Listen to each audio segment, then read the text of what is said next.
인사생야합니다. 샤이보스입니다. 나라가 하루도 조용할 날이 없을 줄 알았는데 6.25인 오늘은 조용합니다. 더불어 북한이 지가 지발 저렸는지 어땠는지는 몰라도 이제 트집을 잡을 건덕지가 다 떨어졌나 봅니다. 김정은이가 이번에 대남 군사행동을 보류한다고 하죠. 그냥 자기들 입맛에 맞고 사소한 거라도 트집 잡을 거 생기기 전까지는 잠깐 지켜보겠다 라고 얘기를 한 겁니다. 이미 볼장을 다 봤기 때문이죠. 벌써 남북 공동연락사무소 터뜨려버렸고 언제라도 뿌릴 수 있는 대남비라 1200만 장 만들어놨습니다. 미사일은 돈이 없어서 못 날리는 것 같은데 미사일 쏘는 것 말고는 지금 할 수 있는 건 다 했습니다. 솔직히 북한은 지금 대북비라 사소한 걸로 트집을 잡아서 할 수 있는 욕설 행동 다 했습니다. 작은 줄 말라가는데 미사일은 차마 못 날리겠고 눈에 뻔히 보이죠.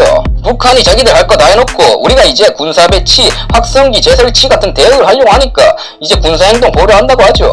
이 보류라는 단어를 잘 보셔야 됩니다. 중단, 중지 이런 말이 아닙니다. 말 그대로 보류입니다.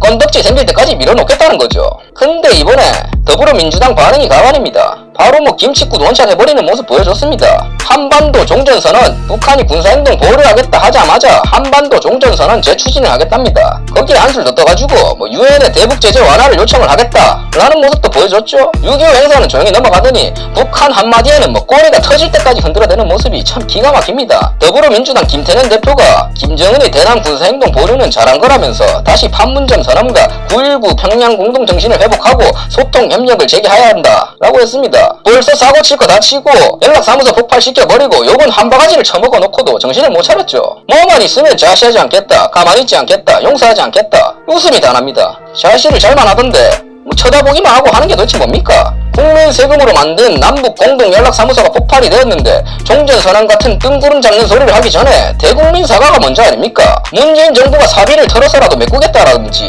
후속 대책이 있어야 할 텐데 또 좌시를 하고 있죠. 이쯤 되면은 좌시 하나만큼은 기가 막히게 한다고 볼 수 있습니다. 또 북한 관련해서 헛웃음이 나오게 만드는 사람이 한 명 더 있습니다. 바로 문재인 대통령 통일외교안보특별보좌관입니다. 직책 이름이 참 길죠? 대통령 통일외교안보특별보좌관, 그냥 줄여서 문재인 특보라고 하겠습니다. 이분이 하는 말이 또 참 가관입니다. 대북 지원을 미국이 반대해도 할 수 있다 라고 합니다. 처음 봤을 때는 북한에서 한 얘기인 줄 알았습니다. 북한 뉴스에서 나온 말이라고 해도 이상할 게 없습니다. 그러면서 한국인이 중국 등 제3국을 통해 방북이 가능하다 이런 소리도 했습니다.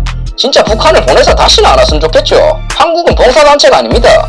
지원을 했으면 국익에 일이라도 도움이 돼야 되는데 여태까지 대북 지원을 해서 다 어떻게 됐습니까? 북한 핵 만들어주고 여태까지 호흡기 달아서 살려놓은 게 누굽니까?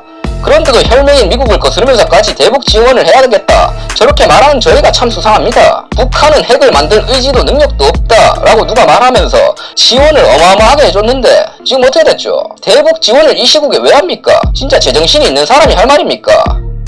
솔직히 말해봅시다.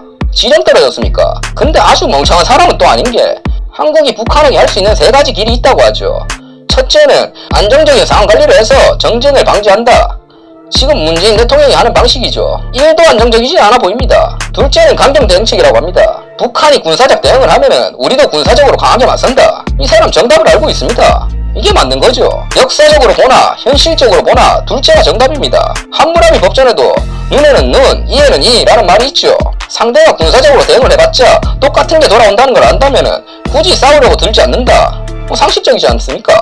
셋째는 미국과 대립을 하더라도 남북 관계에서 새로운 돌파구를 모색하고 관계를 대폭 개선한다 라고 합니다. 누가 봐도 가장 정신 나간 소리로 보이죠.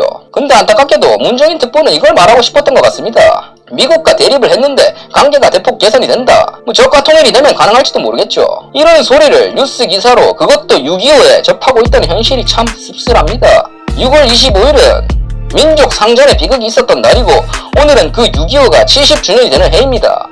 나라를 위해서 희생한 호국 명령이 있기에 우리가 있습니다. 정신 차립시다. 치겠습니다.